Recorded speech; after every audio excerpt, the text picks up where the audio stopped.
Bonjour, bienvenue sur Objectif Math. Dans cette vidéo, nous abordons le troisième paragraphe du chapitre sur les séries numériques, consacré aux séries absolument convergentes. En voici la définition. On considère U une suite numérique, réelle ou complexe. La série de termes générale U indice n est dite absolument convergente, si et seulement si la série de termes générale module de U indice n est convergente.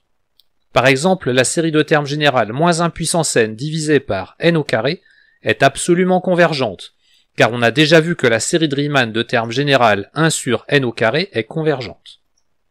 Il faudra faire attention, car il existe des séries convergentes qui ne sont pas absolument convergentes. On dit qu'elles sont semi-convergentes. La série de termes générale moins 1 puissance n divisée par n est l'une d'elles. Nous verrons sa convergence dans le paragraphe des sommes usuelles. Et le fait qu'elle ne converge pas absolument vient du fait que la série harmonique est divergente. Voici une condition suffisante de convergence d'une série. Soit U une suite de nombres complexes, on suppose que la série de termes générale U indice n est absolument convergente.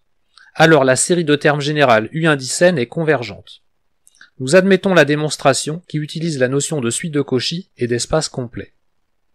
L'intérêt principal des séries absolument convergentes est de remplacer l'étude d'une série de termes complexes, ou même une série de termes réels quelconque, par l'étude d'une série à termes réels positifs, pour lesquels on connaît déjà plusieurs critères simples de convergence. Par contre, il faudra se souvenir que si la série n'est pas absolument convergente, alors la série peut être ou ne pas être convergente. Il faudra alors trouver une autre façon de procéder. Voici une généralisation de l'inégalité triangulaire avec des sommes infinies.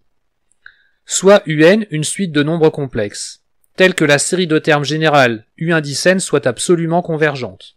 Nous venons de voir que la série de termes générale U indice n est convergente, et le module de sa somme est inférieur ou égal à la somme de ses modules. En voici la démonstration. Considérons n un entier naturel. Nous pouvons appliquer l'inégalité triangulaire aux sommes partielles qui sont des sommes finies. On a donc module de la somme pour k variant de 0 à petit n des U indice k inférieur ou égal à la somme pour k variant de 0 à n des modules de U indice k. Les suites des sommes partielles étant convergentes, il n'y a plus qu'à appliquer le théorème de passage à la limite quand n tend vers plus l'infini, ce qui donne que le module de la somme pour k variant de 0 à l'infini des U indice k est inférieur ou égal à la somme pour k variant de 0 à l'infini des modules des U indice k. Nous utiliserons souvent le critère de comparaison suivant avec une série à termes positifs. Si U est une suite de nombres réels ou complexes et V une suite de réels positifs, telle que U soit dominée par la suite V, et telle que la série de termes générale V indice n soit convergente, alors la série de termes générale U indice n est absolument convergente. En particulier, la série de termes générale U indice n est convergente. En voici la démonstration. Par hypothèse, U est dominé par V. On a donc module de U dominé par module de V.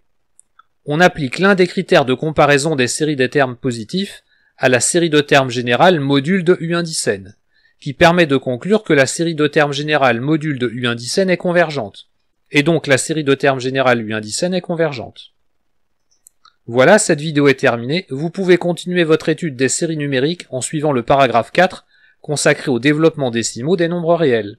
À bientôt sur Objectif Math.